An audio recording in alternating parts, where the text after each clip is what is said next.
Valentin Madouas, vous êtes médaillé olympique. Je sais pas, je vois ça marqué sur le podium devant la Tour Eiffel, j'ai du mal à y croire vraiment. Racontez-nous, c'était quoi le plan? Vous avez lancé les hostilités assez tôt avec vous et vous avez tenu ensuite dans la roue de Remco, racontez-nous. Non, moi mon objectif c'était de pouvoir anticiper, prendre un coup d'avance sur les coureurs favoris pour la médaille. Je savais que derrière ça allait pouvoir prendre un coup d'avance et que Christophe après et Julien puissent récupérer. Et après voilà, j'ai pensé à toute la course au briefing hier. Thomas il me dit Val, je te jure, prends le coup d'avance et tu verras, il t'amènera loin. Je pensais à ça toute la course, je vais à la voiture à 80 km de l'arrivée, je prends un bidon, il me dit ça va sortir sur le plat. Puis je mets une attaque et puis on sort comme ça. Puis après voilà, je vais aller juste que je gère. J'attendais le retour des champions.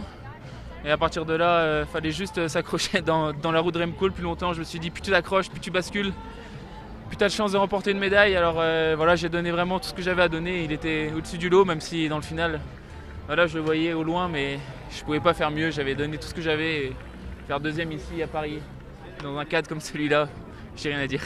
C'est la médaille de votre vie, Valentin. Vous réalisez ce que vous venez de faire? C'est incroyable, vous en parlez comme si c'était normal, mais c'est incroyable. Non, c'est un rêve, c'est vrai. Après, je me suis préparé pour ça. Je savais au Tour de France, j'étais dans la forme de ma vie. Ça s'est pas vu parce que j'avais des journées où j'étais devant, j'étais pas bien, et les journées où j'étais pas devant, voilà, j'étais dans des très grandes journées, mais j'attendais que ça tourne. C'était pas mes journées. Et je savais, voilà, fallait que je récupère et je me suis focalisé sur ici. Et voilà, après, j'étais en confiance. Julien m'a mis en confiance, Christophe aussi, et puis Thomas également. Voilà, on était avec Kevin en chambre et on a fait vraiment on parlait que de la médaille, on s'est dit allez les gars, on va faire une course magnifique et on va profiter tous ensemble. Bravo, on vous laisse profiter du podium. Merci. Valentin. Merci. Christophe, un doublé, une vue incroyable, une journée complètement folle de médailles, vous serez deux sur le podium. Vous ne pouvez pas rêver beaucoup mieux. Ouais, on peut pas rêver. Si, on peut rêver un peu mieux. Voilà, on court pour la victoire, mais aujourd'hui elle n'était pas à notre portée tout simplement. Et on a fait ce qu'on a pu et on a eu de la réussite. Voilà, c'est un rêve. Voilà, on est deux sur le podium à Paris. Et hier, on était à l'hébergement en France avec les autres disciplines de vélo et on regardait les gars du BMX qui ont assuré, qui ont fait 1, 2, 3, on s'est dit punaise. Maintenant c'est à nous et on est quand même deux sur le podium, donc on est très fiers, c'est du bonheur. Vous saviez que vous sprintiez pour la 3e place ou pas? Non, pas vraiment. Au passage de Montmartre, on m'a dit roule plus et voilà, j'ai dit à Matteo je peux plus rouler.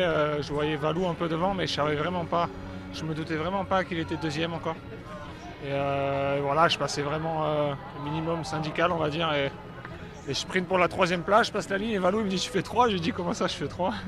Il dit bah moi je fais 2 et Remco il me dit ouais tu fais 3, j'ai dit ouais. C'est incroyable, il y a ma femme qui est là, des amis qui sont là. Et voilà, je pense à ma famille, mes enfants et voilà, je suis très fier de faire ça pour eux, pour l'équipe de France.